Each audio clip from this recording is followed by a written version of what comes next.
Well, kicking things off with the Daily Mail, Lewis. Good news in the Daily Mail. Oh, not really.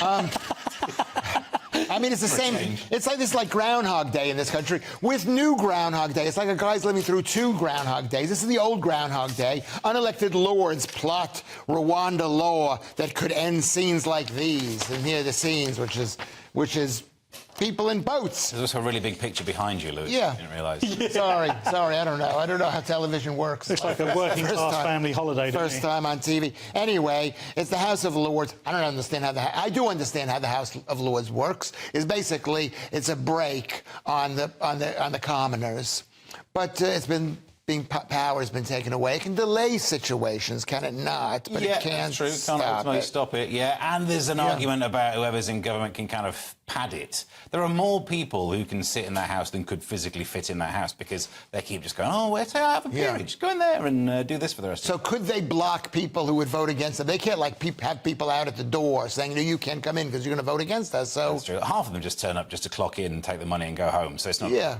Well, it's something to do. That's why I'm here. I come to clock in to take... Anyway, we should get back to the story. What it's actually saying? The story, as far as I can tell, is that people are coming, and there are. It's about Rwanda, which is this plan that they have to ship. It's based on an Israeli plan that the Israelis actually had shipped people to Rwanda. How are things going over there? It's not going well.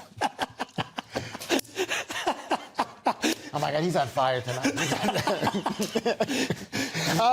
And the idea is we capture people as they land in this country and take them to Rwanda, and it's so uncomfortable in Rwanda they want to go anywhere but Rwanda.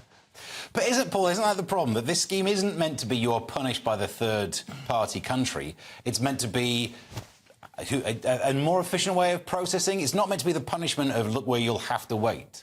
No, I think it is supposed to put people off to some degree. Not because it's Rwanda or whatever a third-party country is. I think there is a lot of value in third-party. We've no idea if it works or not because we've not implemented it, and it looks very unlikely at this moment in time. It is a deterrent in the sense you are coming to the UK for very specific reasons. You're coming because it's a nice place to live, irrespective of what we're told. We're looked after considerably well. There's a lot of socialism for a conservative country. You know, we've got the NHS, we've got the benefit system, and if you know how to exploit it, then it's a great place to live. Obviously, and this is the thing. When I first moved to this country 23 years ago, people who came to this country were called asylum seekers back then. And then they realized, because they thought the only reason people want to live in this country, because British people have such a bad self-image, they think, oh, it must be horrible where they're from in order to want to live in England, or Britain, excuse me. Now it's morphed back into asylum seekers because they have to pretend that.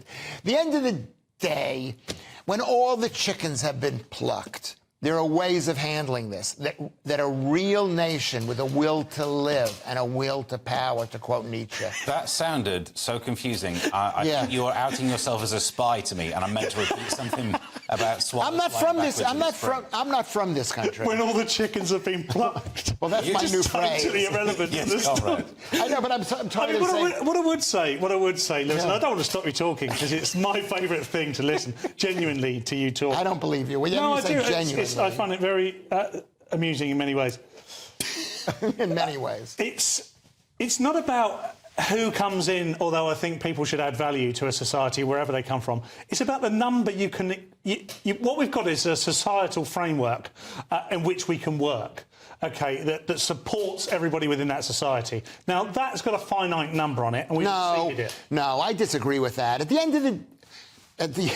When the chickens have all been plucked, it's not about how many people can fit on the island, because it's a fungible thing. No, it's not about the capacity. It's about the framework in which it operates. The NHS, let's say the NHS, for argument's sake, can only handle 1 million people a year. It can't, much more than that. Yeah. Let's say, for argument's sake, if you put 1.5 million in there, you're 50% over capacity. You know what? That's one reason, but that's not the best reason. The best reason is its lawlessness, is that this country has lost control of itself. And a country that does not have control over its borders doesn't deserve to be considered a country. We didn't even deploy the full control we had over borders when we were in the EU. So yeah. That's something worth bearing in mind.